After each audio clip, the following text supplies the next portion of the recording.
ini sering mengalami yang namanya keluhan sakit pinggang. Jadi sebenarnya saya ini punya penyakit apa sih, Dok?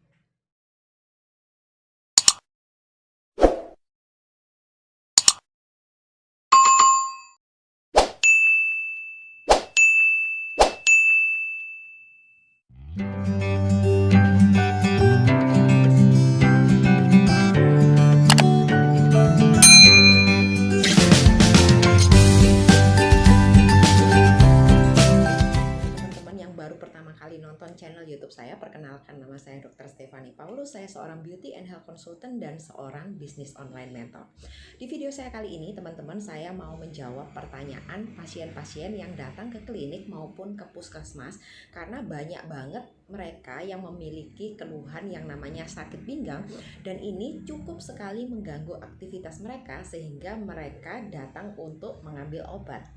Di sini teman-teman kita perlu mengkategorikan menjadi dua bagian ya. Jadi penyebab sakit pinggang ini ada penyakit yang disebabkan karena kesalahan yang ringan ataupun mungkin Anda sedang mengalami penyakit yang berat. Nah, di sini saya akan menjabarkan dulu sebenarnya kalau penyakit yang berat itu kemungkinannya apa aja. Ya, di sini kita juga bisa kemungkinan yang pertama adalah kanker sumsum tulang. Nah, cuma kalau menegakkan diagnosis kanker ini itu jauh banget ya teman-teman ya.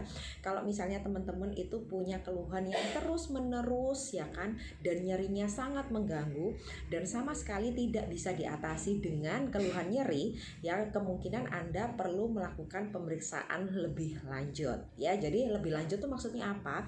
Lebih dari sekedar konsultasi dokter ya. Pastinya kalian perlu melakukan pemeriksaan berupa laboratorium maupun foto yang di area sumsum tulang belakang ya, seperti itu. Yang kedua adalah bisa karena cakram pecah atau terjadinya herniasi. Nah, herniasi itu apa? Itu adalah penonjolan yang keluar di antara sela-sela dari tulang kita. Nah, kayak gitu. Nah, kalau kayak gini biasanya itu bisa diringankan dengan yang namanya fisioterapi, teman-teman. Dan ini diagnosanya bisa ditegakkan dengan cara foto di area yang dikeluhkan ya. Yang ketiga adalah linu di area panggul. Nah, kalau linu di area panggul ini banyak banget ya, karena seperti teman-teman ketahui sendiri di bagian panggul itu banyak banget organ-organ yang berhubungan. Nah, jadi biasanya kita akan menanyakan yang berhubungan dengan organ-organ itu terlebih dahulu dan melakukan pemeriksaan penunjang ya. Jadi contohnya nih, kalau di area panggul kan ada tuh alat ke reproduksi wanita ya. Jadi mungkin kita bisa melakukan pemeriksaan IVA atau pemeriksaan apapun yang dibutuhkan ya. Selain itu yang keempat adalah radang sendi. Nah, kalau radang sendi ini biasanya spesifik banget ya teman-teman ya. Bisa di area sendi lutut atau sendi tangan, pokoknya di daerah engsel-engsel. Jadi teman-teman bisa bayangin seperti pintu gitu ya. Nah, biasanya radang sendi kayak gini ini di tulang belakang pun juga ada sendinya teman-teman ya. Jadi dimanapun itu bisa terjadi. Dan apabila memang kalau itu daerah pinggang ya tentu aja menimbulkan yang namanya gejala sakit pinggang ya. Kita bisa membahas yang namanya infeksi ginjal. Jadi ginjal itu ada di bagian belakang punggung kita ya, sebelah kanan dan kiri. Nah, biasanya di sini banyak dikeluhkan, tetapi kalau misalnya teman-teman mau mendiagnosa infeksi ginjal ya, pastikan ada keluhan waktu buang air kecil ya kan, misalnya ada keluhan nyerinya, ada demamnya kayak gitu ya. Jadi ini juga bisa ditegakkan dengan cara pemeriksaan urin lengkap juga ya, selain dilengkapi dengan foto dan pemetaan organ yang lainnya ya. Setelah itu juga bisa disebabkan karena infeksi tulang belakang. Jadi infeksi tulang belakang ini sama aja bisa ditegakkan dengan pemeriksaan darah lengkap ya teman-teman ya. Jadi ini berkaitan satu sama lainnya. Nah, itu kan yang serem-serem nih. Nah, sekarang kita perlu mengetahui juga sebenarnya tindakan apa sih yang biasanya kita lakukan sehari-hari dan itu menimbulkan gejala sakit pinggang tapi termasuk kategori yang ringan ya. Jadi kalau kategori ringan ini artinya kalau teman-teman minum obat pereda nyeri atau obat anti radang seharusnya itu sudah sembuh dan tidak menjadi masalah lagi ya. Jadi yang pertama adalah karena salah posisi tidur. Nah, jadi teman-teman pernah kan kalau misalnya bantalnya terlalu tinggi atau bantalnya terlalu pendek dan akhirnya di sini sakit dan bisa menyebabkan semuanya sakit. Ini yang kan kayak gitu. Gimana sih sebenarnya posisi tidur yang benar ya? Jadi posisi yang tidur yang benar untuk tidak memicu yang sakit pinggang belakang itu dengan cara kita bisa berbaring secara telentang dengan punggung lurus di atas kasur. Jadi letakkan bantal yang sangat tipis di area bawah kepala kita dan di bawah lutut untuk mengurangi ketegangan pada area leher dan bagian punggung bawah ya. Nah, jika Anda mengalami kesulitan untuk melakukan posisi terlentang ini, kamu bisa tidur dengan cara telungkup dengan menempatkan bantal tipis di bawah pinggul Anda untuk mengurangi tekanan pada tulang belakang.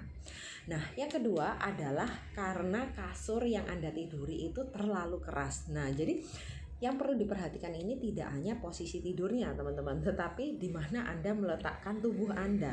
Nah, jadi pemilihan kasur yang tepat dan sangat nyaman itu menjadi sangat penting untuk mencegah yang namanya sakit tulang pinggang belakang. Jadi contohnya nih, kalau misalnya kayak saya pribadi, biasanya tidur di atas ranjang yang enak, terus tiba-tiba karena ada kegiatan rumah sakit, kamu diharuskan untuk tidur yang beralaskan kain di atas lantai. Kamu bisa bayangin ya gimana, pasti encok ya, jadi kurang lebih kayak gitu. Setelah itu yang ketiga adalah salah bantalnya. Nah, kemungkinan bantal yang cocok untuk digunakan adalah bantal yang menunjang kurva tulang belakang hingga leher. Jika kamu menggunakan bantal yang kurang nyaman, segera ganti dengan bahan yang terbuat dari viskoelastik atau bantal isi ulang air. Jadi di sini pasti banyaklah teman-teman browsing ranjang yang menunjang atau bantal yang adalah obesitas alias kegemukan. Nah, teman-teman tahu sendiri ya, yang namanya kegemukan itu adalah lemak yang berlebih di mana-mana dan itu bisa menambah beban dari tulang-tulang kita maupun otot kita untuk menyangga. Jadi jelas aja kalau misalnya kita beraktivitas fisik yang berat atau kelelahan, bisa aja itu memicu yang namanya sakit pinggang ya. Setelah itu yang kelima adalah otot yang tegang. Nah, otot yang tegang ini teman-teman bisa terjadi kalau nih misalnya kita biasanya olahraga tetapi kita lupa melakukan pemanasan, atau bisa juga karena posisi kerja tertentu yang mengharuskan kita di posisi yang tetap gitu aja. Jadi contohnya kayak misalnya harus mengetik di depan komputer dan tidak ada periode istirahat. Jadi makanya biasanya akan mengeluh sakit pinggang. Nah, itu karena ototnya yang tegang, teman-teman. Jadi tidak ada yang hubungannya dengan organ dalamnya, ya kayak gitu. Jadi gimana sih cara pencegahannya? Ya pasang aja alarm ya supaya teman-teman bisa melakukan gerakan ringan untuk merilekskan otot-otot Anda. Nah, jadi setelah kalian mengetahui apa aja nih yang kebiasaan-kebiasaan yang sering kita lakukan dan kita sepelekan ya, teman-teman bisa mengeliminasi sehingga teman-teman bisa mengurangi yang namanya periode kekambuhan sakit pinggang atau tulang belakang Anda. Semoga video YouTube ini membantu. Jangan lupa untuk subscribe, like, dan komen video YouTube saya, dan sampai jumpa di video YouTube saya selanjutnya. Bye-bye.